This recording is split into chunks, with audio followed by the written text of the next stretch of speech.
The morning light hit the cobblestones of Beacon Hill as the commuter boat pulled away from the pier. Kidow stepped onto the damp brick, his pace quickening as the harbor breeze caught his movement. He navigated the sidewalk, nose twitching at the scent of discarded food near a cafe, before a sharp guitar chord from a street musician sent him darting into the shadows of an alleyway. He found the subway entrance, a concrete maw swallowing the city's noise. He reached for a fish-shaped token, fingers fumbling, and dropped it against the edge of the turnstile. The metal clattered into the wrong slot, jamming the mechanism. With a frantic squeeze, he forced his way through the gate.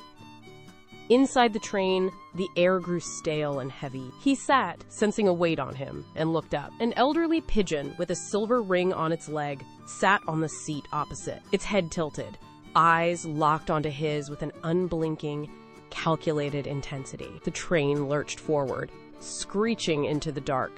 The train screeched to a final halt. The pigeon hopped out onto the platform and did not look back. Kidow followed, his paws clicking against the cold concrete as they descended into a tunnel choked with glowing, layered graffiti. The light pulsated in rhythmic patterns, guiding them to a heavy, rusted iron door. Kidow leaned his weight against the cold metal, pushing until it groaned open. Beyond lay a vast, silent library stretching into the dark. Dust motes swirled in thin shafts of light, illuminating walls covered in shifting, ancient maps. In the center sat a wooden chest, its surface scarred by time. Kidow approached, his nose twitching, hoping to find a hidden cache of food. He pressed his paw against a carved symbol on the lid. The fit was exact. The wood clicked, a mechanism long dormant sliding into place. The pigeon turned, its posture shifting from casual to rigid. It spoke in a calm, gravelly voice. "I have waited decades for the orange traveler." Kidow froze, ears pinned back against his skull. The reality of the room crushed his appetite. "I just wanted a snack," Kidow whispered. The pigeon ignored him, beginning to recite the history of the city's secret guardians.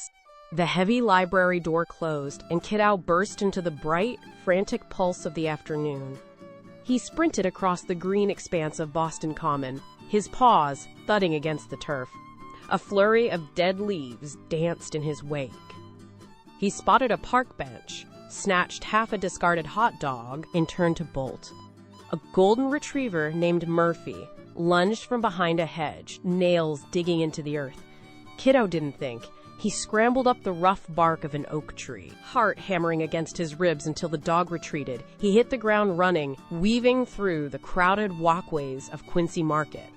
Jazz music blared from an open shop door, masking the sound of his approach. He dove beneath a vendor table, snatched a fallen lobster roll from the pavement, and vaulted over a stack of crates. He kept moving, a blur of motion through the thick crowd, his eyes scanning for the next path. The city was a gauntlet, but he was fast.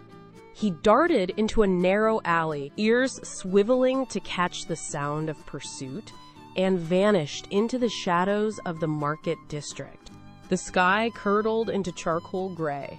Thunder rumbled, deep and vibrating, shaking the glass windows of Fenway Park. Kidow skidded to a halt on the wet pavement. A flash of lightning carved white veins across the clouds. Then the city died.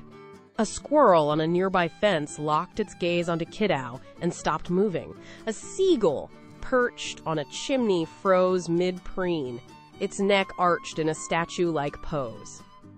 In the park, dogs stood mid-bark, jaws hanging open, muscles locked in absolute rigidity. Every pigeon, every rat, every house pet in the district went still. The silence was heavy, muffling the distant hum of traffic. Kidow stood in the center of the street, his fur prickling as the air grew ionized and sharp.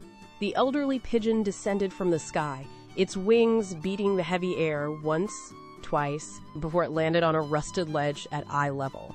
The bird tilted its head, its silver leg ring glinting in the pale light.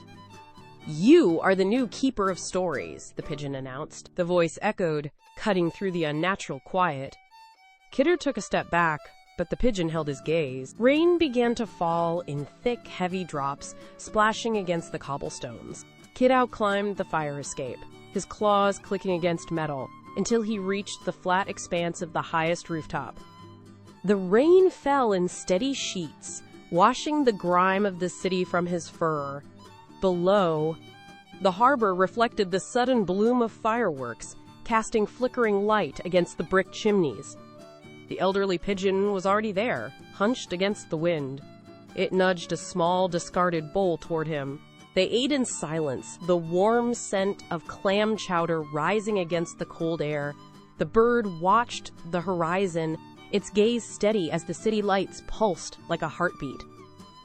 "Tomorrow, we show you New York," the pigeon said, its voice barely audible over the distant rumble of thunder. Kidow stopped mid-bite. He looked at the vast, glowing map of the city stretched out before them, then turned his head toward the lens. His amber eyes widened, the reflection of the fireworks dancing in his pupils. He sat perfectly still as the lights of the harbor blurred into a haze. The rain continued to drum against the roof, steady and relentless. While the city below hummed with a secret life, he was only just beginning to understand. The screen dimmed, leaving only the sharp outline of his silhouette against the night.